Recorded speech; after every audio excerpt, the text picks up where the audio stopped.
গোপন সংবাদের ভিত্তিতে আজ 25 এপ্রিল 2025 তারিখ শুক্রবার মধ্যরাত 12টায় বাংলাদেশ কোস্টগার্ড দক্ষিণ জোন অধীনস্থ বিসিজি ভোলা কর্তৃক ভোলা জেলার দৌলত খান উপজেলাধীন মদনপুরের চর এলাকায় একটি বিশেষ অভিযান পরিচালনা করা হয়।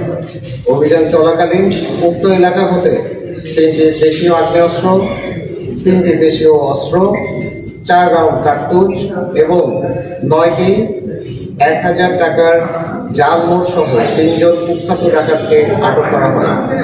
আটককৃত ডাকাত আলাউদ্দিন, জহিরুদ্দিন বাবর এবং লোকমান সকলে ভোলা জেলার দৌলত খান উপজেলাধীন মদনপুর চরের বাসিন্দা। উদ্ধারকৃত অবৈধ অস্ত্র এবং আটককৃত ডাকাতদের বিরুদ্ধে আইনানুগ ব্যবস্থা গ্রহণের কার্যক্রম প্রক্রিয়াধীন রয়েছে।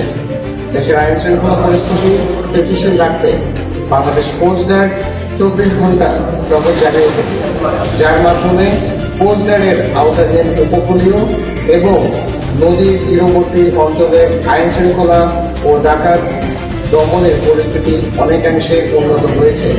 ডাকাত দমনে কোস্টগার্ডের এরূপ অভিযান ভবিষ্যতেও অব্যাহত থাকবে।